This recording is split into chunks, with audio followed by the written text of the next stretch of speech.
E o que é... Eu vejo o pessoal muito do ocultismo falando sobre a cabala. Como tu enxerga isso? O que é isso? Que eu não faço ideia também. A Kabbalah é assunto para várias horas. Mas assim, uma síntese, o que as escolas e eu, inclusive, falo muito sobre isso no meu canal, nos meus cursos e tudo mais, é justamente assim. Cara, existe uma tríade essencial. Então, tipo assim, se a pessoa não tá... Ó, você que tá vendo, você não quer perder tempo, tá? Você quer ir no caminho certo, assim, na linha correta do negócio, que nem um samurai, assim, você tem que estudar 3 coisas. Kabbalah, hermetismo, que eu até digo magia num senso geral, assim, e astrologia. Eu fui um cara que não estudei muito astrologia. O que eu sei é de tabela pelos estudos que eu já fiz. Eu nunca parei pra, sabe, olhar pra astrologia. E eu sinto falta disso. Sabe? Eu sinto falta de saber os graus, os decanatos, os cálculos, as coisas que às vezes dá um medo inicialmente, mas não é tão bicho de 7 cabeças assim, sabe? Então, por que eu falo isso? Porque assim, a Kabbalah é como se fosse um sistema. Sabe? Tudo tá ordenado na Kabbalah. Tudo. Desde um chip de celular até a nossa consciência. Como assim? É um sistema, cara. É tipo...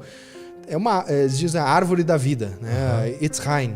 Então a árvore da vida, ela sabe no Gênesis da Bíblia, que o Moisés escreveu lá, que é dito assim, que no centro do Jardim do Éden, o que existia no centro do Jardim do Éden?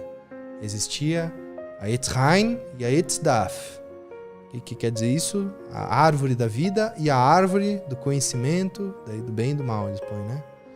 E aí, então era 2 árvores, não era uma. Como assim? Já muda o contexto, né?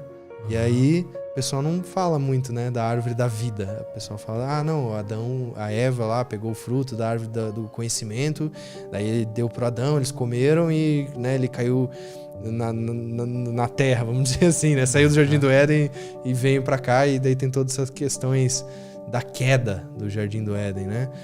Mas aí, e a árvore da vida? A gente não podia comer da árvore do conhecimento, mas ninguém falou nada da árvore da vida.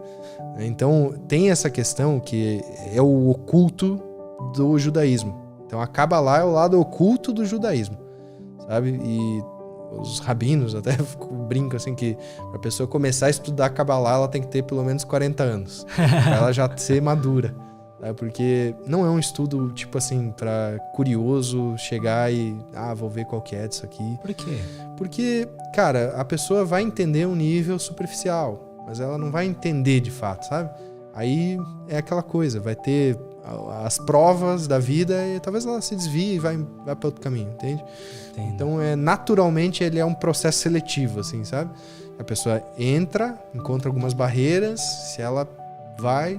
Aí depende também do nível que ela consegue chegar, sabe? Porque o que eu vejo assim, cara, um dos problemas fundamentais do estudo da Kabbalah aqui, né, principalmente na língua portuguesa, é o português. Porque tem muita coisa em hebraico, tem muita coisa nas línguas de Israel, né, e tudo mais.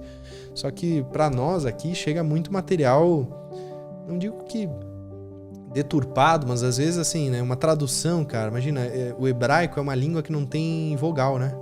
Então, tipo, você só tem consoante, é uma língua que lá antigamente eles não tinham os pontos que determinavam as vogais e tal, então tem palavras que é quase que uma adivinhação, sabe? E tem palavras que não tem, vamos dizer assim, como você traduzir literalmente para o português. Aí o tradutor ele tem que dar um jeito, ele tem que fazer uma frase para traduzir aquela palavra, sabe? E aí começa a se perder um pouco esse ensinamento raiz mesmo, sabe?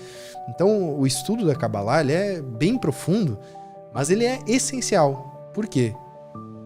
É a estrutura, cara. É uma estrutura de 10, né? Sefirot, que se fala, que são as esferas, vamos dizer, dessa árvore da vida, ou frutos, vamos dizer assim, dessa árvore da vida. E essas 10 esferas, elas constituem tudo isso que a gente falou. Dentro de sistema planetário, dentro do hermetismo, dentro do tarô também. tudo tem base na Kabbalah, sabe? Também, assim, é uma estrutura que ela é aquilo e meio que... Eu não quero ser tautológico no meu argumento. Tautológico é tipo coisas que se auto-explicam. Tipo, é verdade porque tá na Bíblia.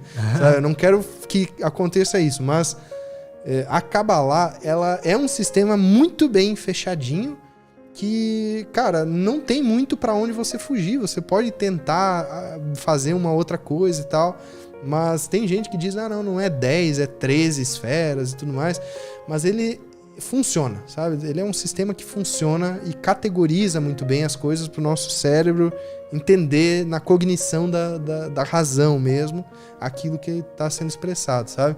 Então, por exemplo, a gente pega assim, o Antigo Testamento da Bíblia ele a Torá é escrita por Moisés, né? Fundamentalmente, que são os 5 livros primeiros ali do Antigo Testamento. Esses 5 livros, eles têm níveis, né? E aí tem 4 níveis, vamos dizer, agora não me lembro bem certinho as palavras em hebraico, mas são 4 níveis de entendimento, que um vai ser mais alegórico, historinha, né? O outro vai ser mais simbólico, tipo, ele quis mostrar uma virtude, uma moral, né? Uma coisa assim. O outro vai ser um sentido mais espiritual, né? Um sentido de elevação. E o quarto seria esse sentido cabalístico, que aí você tem que olhar, por exemplo, os patriarcas, né? Eu gosto de trazer a seguinte passagem bíblica ali, que é aquela passagem que Abraão amarra o seu filho Itzhak, para sacrificar em cima de um monte lá, porque Deus mandou. E aí, a pessoa lê aquilo, como assim? Que Deus é esse que manda matar o pai, matar o próprio filho e tudo mais? Cara, é porque a pessoa não tá vendo o significado cabalístico daquilo. Por quê? Tem 7 patriarcas principais, vamos dizer, que são as 7 esferas, vamos dizer, para baixo, as midot que eles chamam. Então, as 3 para cima seria a representação trina de Deus, vamos dizer. E as 7 para baixo são esses 7 patriarcas que, fundamentalmente, expressam a virtude daquela energia.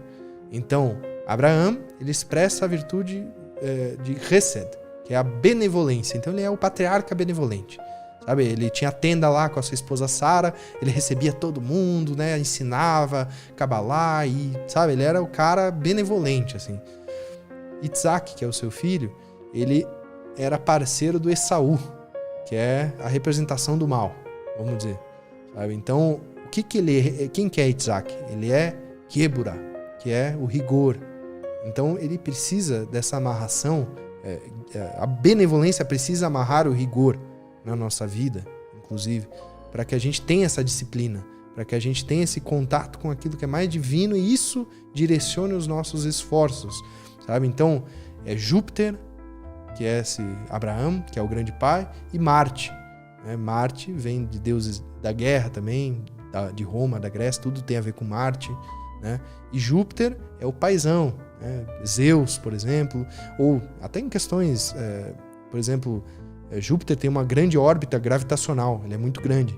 E aí ele é paizão, ele protege nós, ele atrai os meteoros, as coisas que vêm e vai nele, entende? Então existe também esse sentido ali, no espaço, sabe? Literalmente. E isso, alegoricamente, é trazido, né, dentro dos manuais ali do Antigo Testamento e tudo mais. E isso vai constituindo todas essas metáforas, todo esse conhecimento que é muito profundo, sabe? Porque se a gente olha só, literalmente é uma coisa. Mas daí, por exemplo, na questão cabalística, entra, além da árvore da vida, desse estudo, entra a gemátria, que é a soma, porque em hebraico não existe número também. As letras são números. Então, a Bíblia é um grande cálculo, vamos dizer assim.